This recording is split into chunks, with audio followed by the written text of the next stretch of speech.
यकीन नहीं होता, मेरी बेटी कुछ ही पलों में पराई हो जाएगी। वैसे तेरे ससुराल वाले इतने भले हैं कि उन्होंने शादी की जिम्मेदारी आधी से ज्यादा खुद उठा ली और हमारे घर को भी सजा दिया, और तुझे भी इतना सुंदर लहंगा और गहने दिलाए हैं। तू बिल्कुल परी लग रही है, और आप अपनी परी की खूबसूरत परी माँ हो। इतने में घर के बाहर एक बड़ी सी गाड़ी हॉर्न मारती है जो फूलों से सजी हुई थी। जैसा तेरी सास ने कहा था, ससुराल से गाड़ी आ जाएगी तुझे लेने के लिए। चल वाटिका पर चलते हैं। अरे माँ, वो वाटिका नहीं है, वो छोटा होता है। मेरी शादी बहुत बड़े बैंक्वेट में है, 7 स्टार। आप चलोगी ना तो देखना। तब ड्राइवर दरवाजा खोलता है। सृष्टि और उसकी माँ और रसम का सामान वो गाड़ी में रखते हैं और बैंक्वेट हॉल के लिए निकल जाते हैं। वहीं लड़के वाले भी बहुत सुंदर सुंदर महंगे डिजाइनर कपड़े पहने हुए थे। अरे शकुन के लिफाफे ले लिए रघुवीर जी आपने, और बच्चों तुमने सारा जरूरी सामान रख दिया ना रसम का, और डायमंड वाला मंगलसूत्र वरमाला। हाँ माँ, सब हो गया, आप टेंशन मत लो। और वो गुड़ चना, अरे घोड़े को खिलाना है, लेकर आओ, रसोई में रखा है वो। और मेरा पर्स वो तो रह गया, मैं कितना काम देखूं। अरे भाग्यवान, ये लो अपना पर्स, इतनी टेंशन मत लो। ड्राइवर से पूछा है, बहू रास्ते में है, हम पहुंच जाएंगे टाइम से। चलो बच्चों बाहर निकालो, बारात लेकर जानी है। कहाँ है मेरा शेर पुत्र? इथे डैडी जी। देखो शारदा, हमारा बच्चा बड़ा हो गया। पहले ये खिलौने वाले घोड़े पर बैठता था, आज असलियत में बैठेगा। हमारा बच्चा शादी कर रहा है। आपने बिल्कुल ठीक कहा। कुछ ही देर में वो घोड़ी को गुड़ चना खिलाकर बारात लेकर निकलते हैं और सब लोग नाचते हुए गाते हुए जाते हैं। शहर की सबसे आलीशान सड़क पर आज कुछ अलग ही रौनक थी। ढोल नगाड़ों की गूंज, रंग बिरंगी लाइट्स और सैकड़ों गाड़ियों की लाइन। ये कोई आम बारात नहीं थी, ये थी मल्होत्रा परिवार की बारात, जिसके नाम से ही बिजनेस की दुनिया कांप जाती थी। फिर बारात नाचते गाते बैंक्वेट हॉल पहुंची। सोने से जड़े घोड़े, विदेशी बैंड और आसमान में आतिशबाजी भी हुई। फिर दूल्हा इंतजार करता है और बहू हाथों में वरमाला लिए फॉग में रॉयल एंट्री करती है। वाओ माँ, सेट तो बहुत अच्छा हुआ है। हाँ, करोड़ों रुपए खर्च हुए हैं, मीडिया वाले आए हैं, अब इतना तामझाम तो लगेगा ही। माँ जी, इतना तामझाम आपने मेरी शादी पर तो करवाया नहीं। बहू, तब हालात कुछ और थे, अब कुछ और हैं। वरमाला के बाद धूमधाम से सृष्टि और आर्यन की शादी हो जाती है और बहू बड़ी सी गाड़ी में बैठकर अपने ससुराल पहुंचती है, जो कि महलों की तरह सजा हुआ था। नौकर उसके आगमन पर फूल बरसा रहे थे। फिर बहू चांदी की थाल में पैर रखकर घर में पहला कदम रख जैसे ही गृह प्रवेश करती है, तभी ससुर को फोन आ जाता है। अरे तुम इस वक्त? सर, वो 500 करोड़ का अटका हुआ डील मुझे पिछले 6 महीने से अटका हुआ था, वो क्लियर हो गया है। हाँ, क्या सच में? अरे ठीक है, मैं तुमसे बाद में बात करता हूँ। ये बात सुनकर पूरा घर वाले सन्न हो गए। सास ससुर की आंखों में आंसू आ गए। ये बहू नहीं, हमारे घर की लक्ष्मी है। देखा ना शारदा, बहू के कदम रखते ही कैसे 6 महीने में 500 करोड़ की अटकी हुई डील क्लियर हो गई। आपने बिल्कुल ठीक कहा, बहू तो हमारे लिए लकी साबित हुई। अच्छा, ये लक्ष्मी है, तो मैं क्या हूँ? वाह श्रुति। अले अले चाची, मेरे से तो मिलो। मुझे घर में सब स्वीट बोलते हैं और मेरी तरह आप भी स्वीट और सुंदर हो। थैंक यू बेटा, आप भी बहुत प्यारे हो। आपका नाम बताओ। चाची, मेरा नाम गोपाल है। अरे वाह, आपका तो बहुत प्यारा नाम है। बहू, तुम्हारे घर में आने से मेरा बहुत बड़ा सिर दर्द अब जाकर खत्म हुआ है, और इसी खुशी में मैं एक भव्य लग्जरी पार्टी करने का ऐलान करता हूँ, और वो भी खास तुम्हारे लिए। सच पापा, ये तो बहुत अच्छी बात होगी। चल बहू, अब तू आराम कर ले। माँ जी, कमरे में जाने से पहले मैं मंदिर में दिया जलाना चाहती हूँ। माँ ने कहा था अब से तुम्हारा ससुराल ही तुम्हारा मंदिर है, और तुम्हारे माता पिता समान सास ससुर भगवान है, तो उनका ख्याल रखना। अजी, सुनते हो? हमारी बहू सिर्फ लक्ष्मी नहीं, संस्कारी भी है। कितने अच्छे संस्कार दिए हैं बहू की माँ ने बहू को। ये तो मुझे बहू की बातों से पता चल गया। दिल तो चाह रहा है माँ जी पापा जी को यही बिठा दूं, बहू की तारीफ करने के लिए। बड़ा लग्जरी पार्टी दे रहे हैं उस गरीब को, और अब इसके संस्कारों की भी तारीफ। तब सृष्टि घर के सुंदर से मंदिर में दिया जलाती है। इसके बाद सब आराम करते हैं। अगले दिन बहू की पहली रसोई होती है, जिसके लिए शारदा खास डिजाइनर साड़ी उसे गिफ्ट करती है, और बहू वो पहनकर रसोई में पहली रसोई की रस्म करती है, जिसमें उसने केसरिया खीर, दाल बाटी चूरमा और दाल मखनी, छोले चावल पूड़ी बनाई थी, और इसे खाकर सब तारीफ करते हैं। लेकिन काव्या चिढ़ जाती है। महारानी खाने की तारीफ तो ऐसे हो रही है जैसे खानदान में अमृत डालकर लाई हो। मेरे खाने की तो ऐसे कभी तारीफ नहीं की। चाची चाची मुझे और खीर दो, आपने बहुत टेस्टी बनाई है और मैं तो शाम में भी खीर खाऊंगा, मेरे लिए बचा देना। बेटा आपको जितनी खीर चाहिए उतनी खीर खा लो, खत्म भी हो गई तो मैं दोबारा बना दूंगी। अरे वाह, घर में सब तो तारीफ कर ही रहे हैं, मेरे बेटे की और कमी थी, ये भी उसी से चेप हो रहा है जब से आई है। क्या हुआ दीदी, आपने अभी तक अपनी प्लेट में कुछ भी नहीं खाया, कुछ और लाऊं क्या? क्या हुआ बड़ी बहू तुझे? कुछ भी नहीं माँ जी, अभी खा रही हूँ। अच्छा सृष्टि बहू, ये ले रस्म का तोहफा, खानदानी कंगन। ये क्या माँ जी, इतने खानदानी सुंदर कंगन आपने मुझे मेरी पहली रसोई पर नहीं दिए, मुझे तो बस एक छोटा सा लॉकेट दिया था।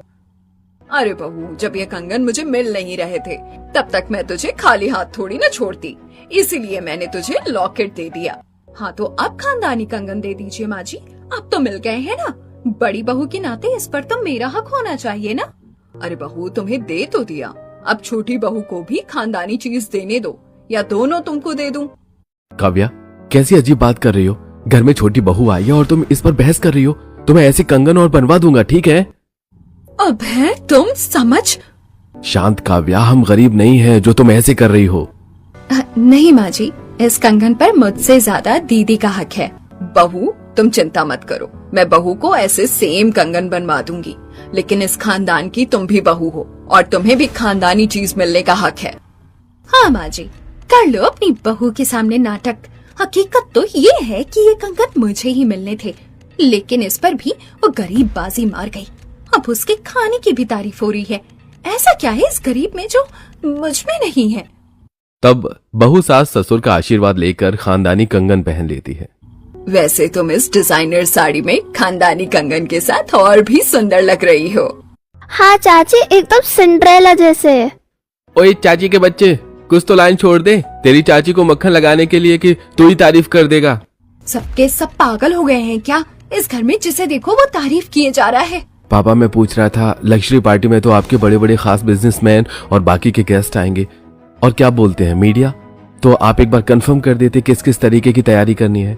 बेटा, पार्टी बहुत लग्जरी है और सबके कपड़े ब्रांडेड डिजाइनर वाले होने चाहिए, और सजावट किसी इवेंट मैनेजर को देना, जरा सी भी कमी नहीं होनी चाहिए। बाहर के गेट के सामने, और फिर मीडिया भी है, पूरे शहर में हमारे और हमारे बिजनेस का बहुत नाम है। और फिर बहू से भी इंट्रोड्यूस करवाना है। बहू से याद आया, विकास, पार्टी बहू की है तो शारदा बहू की ड्रेस इंग्लैंड से खास हीरो की बनकर आएगी ना? क्या हीरो की? हमारी वो लग्जरी पार्टी में हीरो की बनी ड्रेस पहनेगी? हाँ बिल्कुल। क्या पापा जी, हीरो की ड्रेस पर हीरे तो बहुत कीमती होते हैं। एक हीरा 1 लाख का आता है और हीरो की ड्रेस करोड़ की आएगी, और वो इतनी भारी होगी, मैं कैसे पहनूंगी? हीरे तो बहुत बड़े बड़े होते हैं ना। नहीं नहीं, मैं इसके लायक नहीं हूँ पापा जी। पापा जी, आप मेरी बात का बुरा मत मानना, लेकिन जिसने कभी चांदी नहीं देखी वो करोड़ों के हीरो की ड्रेस को कैसे संभालेगी? सही तो बोल रही है वो। मैं तुम दोनों की बात का अभी जवाब दे देता हूँ। सृष्टि बहू, तुम्हारी ड्रेस में हीरे जरूर होंगे, लेकिन इतने बड़े नहीं कि तुम संभाल ना पाओ। मिनी डायमंड होंगे और लग्जरी पार्टी में तुम हमारे सामने रहोगी, तो तुमसे कुछ गलती होगी या तुम लायक नहीं हो, ऐसा कुछ मत समझो। और काव्या बहू, उसने चांदी नहीं देखी तो क्या हुआ, सीधा डायमंड से ही जिम्मेदार बन जाएगी। बिल्कुल, इतना तो हमें अपनी नई बहू पर नाज है। बिल्कुल सही कहा पापा जी आपने, जिम्मेदारी देकर ही तो जिम्मेदार बनेगी। वैसे पापा, एक बात पूछूं, मेरी बेबी डायमंड की ड्रेस ही क्यों पहनेगी? नॉर्मल भी तो पहन सकती थी। अरे कान के कच्चे, हमारा डायमंड का बिजनेस है तो मेरी बहू डायमंड की ही ड्रेस पहनेगी ना। और वैसे भी वो पार्टी उसके लिए खास रखी जा रही है, लग्जूरियस ड्रेस तो डायमंड से ही होगी ना। अरे सारा प्यार बहू को, बेटे को कुछ नहीं। हाँ तो मेरी बहू है ही इतनी किस्मत वाली। खाना खाने के बाद घर पर मेहमान आते हैं, नई बहू को देखकर उसे शगुन दे जाते हैं। वहीं दूसरी ओर घर के दोनों बेटे लग्जरी पार्टी की तैयारी में थे। एक बेटा इंग्लैंड से कांटेक्ट करके 2 दिन में डायमंड ड्रेस मांग रहा था और दूसरा बेटा लग्जरी पार्टी का डेकोर देख रहा था। अरे मैंने आपको बोला ना, ये बहुत फीका है, शहर में हमारा रुतबा है, उस हिसाब से हमें और भी यूनिक डेकोर चाहिए, और जहां मीडिया होगी वो स्टेज बेहतरीन होना चाहिए फोटो पिक्चर्स के लिए। जी, आपको मेजरमेंट दे दिया है, आप जल्द से जल्द ड्रेस को भेजिए, कुछ दिनों में हमें लग्जरी पार्टी करनी है। ओके, मैं डिजाइन कंफर्म करवाता हूँ। जेठ लैपटॉप लेकर सृष्टि के पास जाता है तो सृष्टि मुड़ जाती है। अरे सृष्टि, क्या हुआ? इंग्लैंड में तुम्हारी ड्रेस बनी है, मेजरमेंट भी दे दिया है, तो तुम आखिरी बार डिजाइन चेक कर लो और कलर भी। देखो, जेठ समझकर मुंह फेर लिया है तो भाई समझकर देख भी सकती हो, मैं ये सब नहीं मानता। तब सृष्टि घूम जाती है। ठीक है भैया, लेकिन मुझे कुछ भी आइडिया नहीं है। इतनी बड़ी पार्टी है, कैसा पहनना चाहिए, क्या पहनना नहीं चाहिए। तुम्हें घबराने की जरूरत नहीं है, बस तुम्हें पसंद बतानी है। अच्छा, ये 3 कलर दिए हैं, येलो, लाइट ब्लू और पर्पल, और ये 2 डिजाइन है, डिजाइनर ने बनाकर भेजा है। भैया, मुझे ये राइट वाली फोटो का कलर बेस्ट लग रहा है और लेफ्ट वाला डिजाइन सही है ना? अरे वाह वाह, तुम्हारी तो बहुत बेस्ट चॉइस है। तब अभय चला जाता है और ये सब देखकर गुस्से में काव्या अपने पति से कहती है, एक बात बताओ, क्या भीगी बिल्ली की तरह उस 2 कौड़ी की लड़की से तुम चॉइस पूछ रहे थे? खुद सेलेक्ट कर देते, ये जिम्मेदारी तुम पर है। एक बात बताओ, तुम इतना ऑकवर्ड साउंड क्यों कर रही हो? सुबह भी तुम इतनी अजीब अजीब बात कर रही थी खानदानी कंगन को लेकर, जैसे तुम्हें तो मेरे परिवार वालों ने कभी कुछ दिया ही नहीं हो। और अब ये देखो, शायद तुम्हें जेलस हो रहा होगा, लेकिन ऐसी कोई बात नहीं है। अपनी लग्जरी पार्टी के लिए डिजाइनर से ड्रेस वगैरह तैयार करवा लो और स्पा वगैरह भी चली जाओ। जितना खर्चा करना है उतना खर्चा करो। अभय, तुम मुझे नहीं समझ सकते।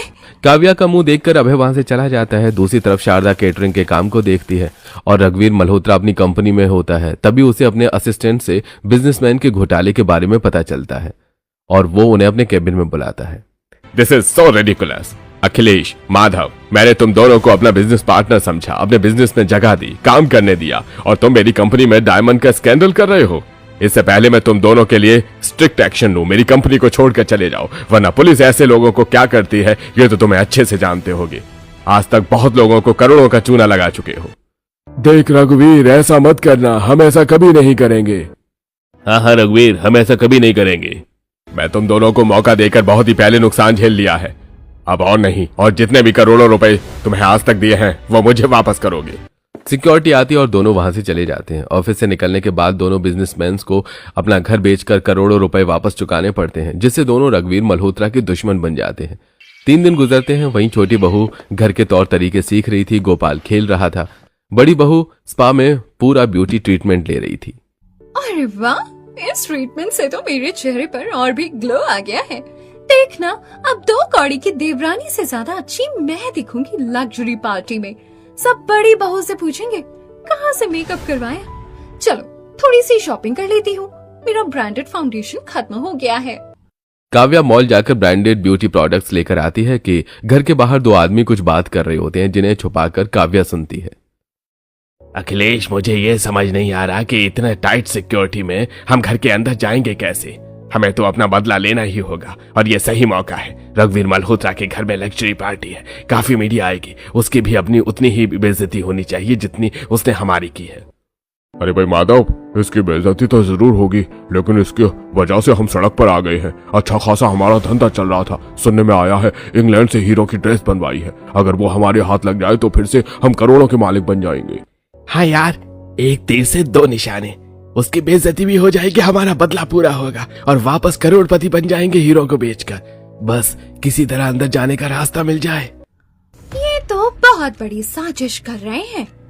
मुझे बोलना चाहिए, लेकिन देखा जाए तो मैं भी उस देवरानी से अपना बदला ले लूं। जब हीरो की ड्रेस का इल्जाम सृष्टि पर लगेगा और मीडिया में भी बेइज्जती, जिसकी वजह से मम्मी जी पापा जी उस पर टूट पड़ेंगे, और इज्जत का क्या है, वापस आ जाएगी और कुछ करोड़ का तो नुकसान होगा। इन लोगों से हाथ मिला लेती हूँ। काव्या सोच ही रही थी कि वो दोनों काव्या को देख लेते हैं। कौन हो तुम? तुमने हमारा सारा प्लान सुन लिया? बताओ क्या सुना तुमने, वरना तुम। अरे जल्दी बोल, वरना हम तुम्हें। अरे नहीं, आप मुझे गलत समझ रहे हैं। मुझ पर विश्वास कीजिए, मैं किसी को कुछ नहीं बोलूंगी और इस घर में भी आपकी एंट्री करवा सकती हूँ।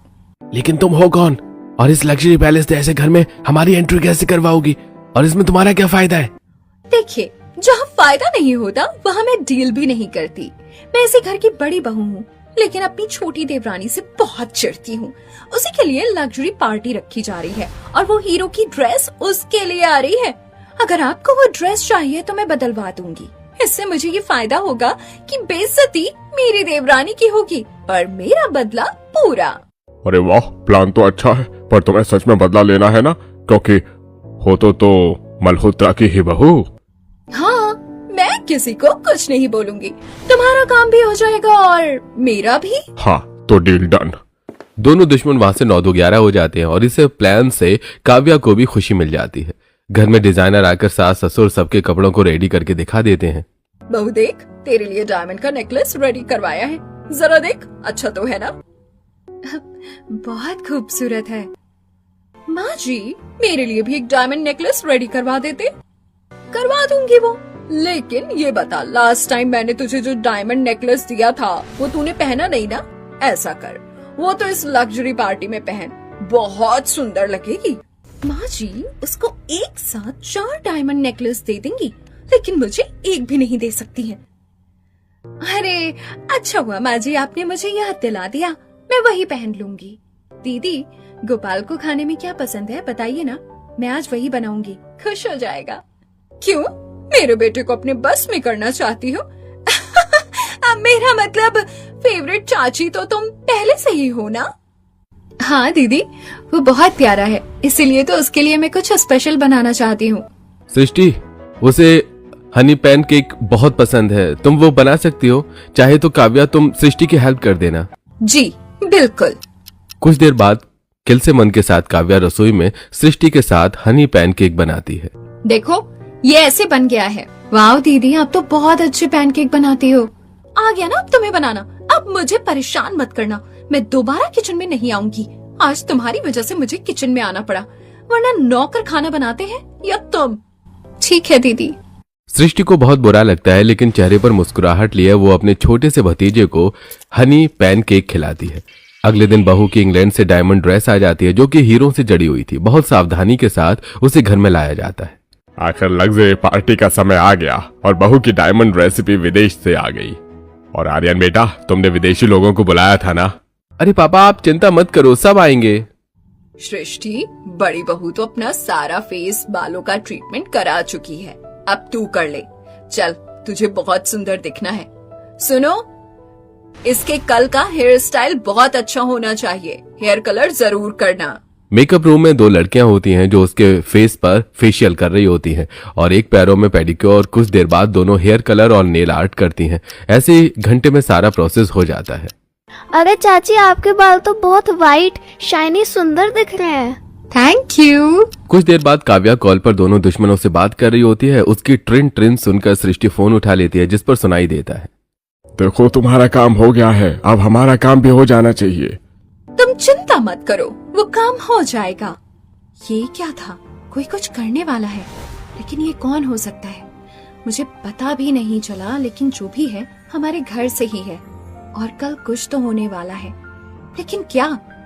अधूरा ज्ञान बहुत गलत होता है। मैं इस टाइम सब लोगों को परेशान नहीं कर सकती, आखिर सब सो रहे हैं और मेरे पास कोई सबूत भी नहीं है। अगले दिन काव्या उन लोगों को घर में एंट्री दिलवाकर नकली ड्रेस रखवा देती है और वो लोग चले जाते हैं और लग्जरी पार्टी के लिए पूरे महल जैसे घर को सजाया जाता है, जो लाइट और फूलों से खूबसूरत लग रहा था। मीडिया और बड़े बड़े विदेशी गेस्ट, बिजनेसमैन लोग लग्जरी पार्टी में आ जाते हैं, जो लग्जरी पार्टी को देखते ही तारीफ करते हैं। दूसरी तरफ मल्होत्रा परिवार के सभी लोग डिजाइनर ब्रांडेड ड्रेस पहनकर रैंप वॉक करके मीडिया के सामने आते हैं। मीडिया की बहुत तारीफ करते हैं और फोटो खींचती है। अमेजिंग, आप सबने काफी बेहतरीन कपड़े पहने हैं, लेकिन हमें जिसका इंतजार है आप उन्हें तो भेजिए मिसेस सृष्टि जी को। क्यों नहीं, अब आ रही है हमारी बहू, जो इस लग्जरी पार्टी की जान है। सृष्टि बहू, कम। तभी बड़े से सुंदर चमचमाते गाउन में सृष्टि रैंप वॉक करके आती है, जिसका हेयर स्टाइल मेकअप सब कुछ बढ़िया था, लेकिन डायमंड उतना चमक नहीं रहा था। और जैसे ही वेटर से उसे धक्का लग जाता है, तब एक डायमंड निकलकर सामने आ जाता है। तभी एक जौहरी उस डायमंड को जैसे ही उठाता है। अरे भाई, ये क्या? आपकी इतनी बड़ी लग्जरी पार्टी में नकली डायमंड?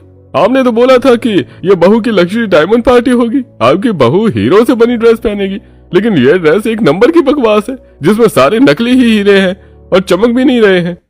क्या सर, आप तो पूरे शहर में मशहूर हैं, डायमंड के व्यापारी हैं, इतने बड़े बिजनेसमैन होकर इतनी छोटी हरकत, ये कुछ आपका नाम से जचा नहीं। आप इसके बारे में कुछ कहना चाहेंगे सर? सर, आपकी बहू लग्जरी पार्टी में लग्जरी ड्रेस पहनकर आएगी, वो भी हीरो से बनी, लेकिन ये तो फेक डायमंड की ड्रेस निकली, जिसकी कीमत करोड़ों की तो बिल्कुल भी नहीं है। जनता को बेवकूफ क्यों बनाया आपने? सभी मीडिया रघुवीर मल्होत्रा और बहू से बहुत सवाल करती है, बहुत फोटो खींचती है। उसी टाइम नकली डायमंड की ड्रेस की खबर आग की तरह फैल जाती है, जिससे मल्होत्रा परिवार को बहुत शर्मिंदा होना पड़ता है। बहू, ये सब कैसे हुआ? असली डायमंड की ड्रेस तेरे पास थी ना? तूने क्या किया है, सच बता। बहू, तुमने मेरे साथ ऐसा क्यों किया? मैंने तो तुम पर विश्वास किया था।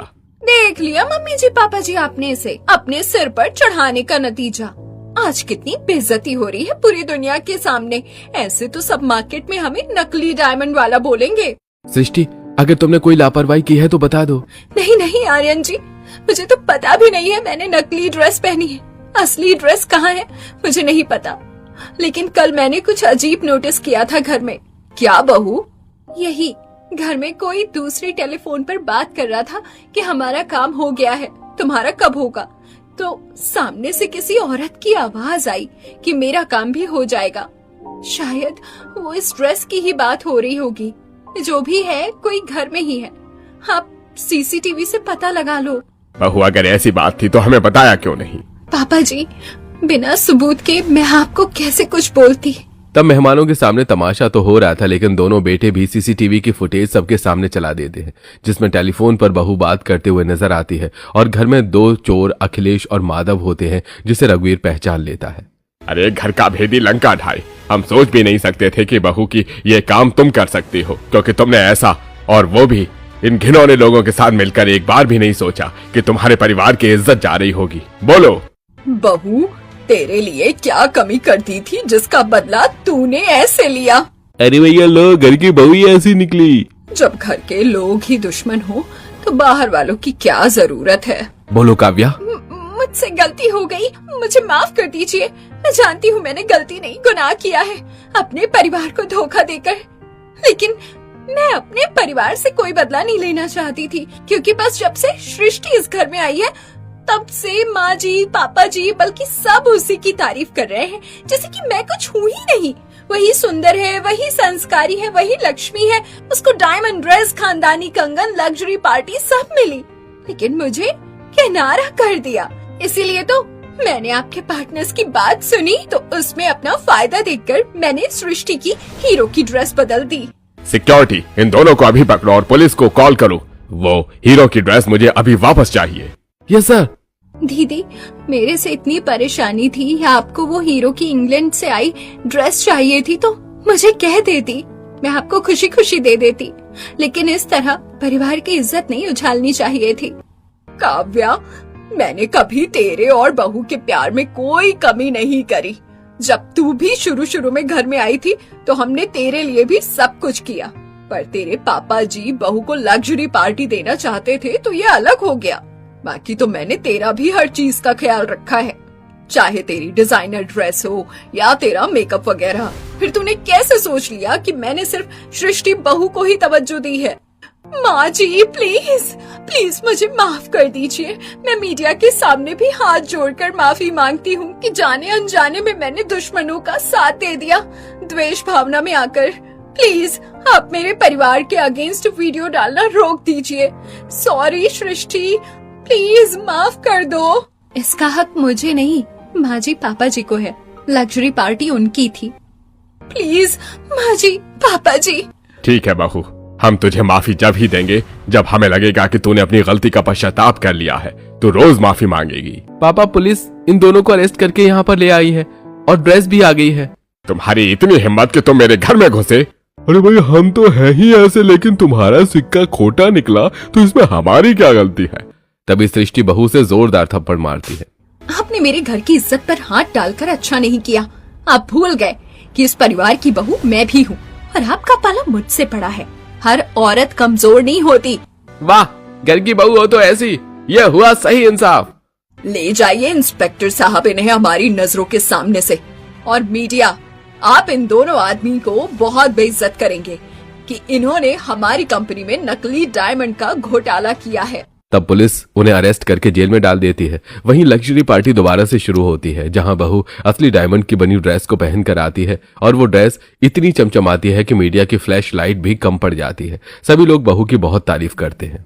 बाप रे, ये होती है असली हीरो की लग्जरी ड्रेस। मेरी तो आंखों में चमक पड़ रहा है। अरे भाई वाकई में इस ड्रेस को बोलते हैं रियल डायमंड, और बहू मल्होत्रा परिवार की बहू लग भी रही है। बिल्कुल ठीक पहचाना आपने बहू, आज एक बार फिर तुमने हमें साबित कर दिया कि हमने तुम्हें बहू चुनकर कोई गलती नहीं की। तुम सच में घर की लक्ष्मी, दुर्गा, काली सब कुछ हो।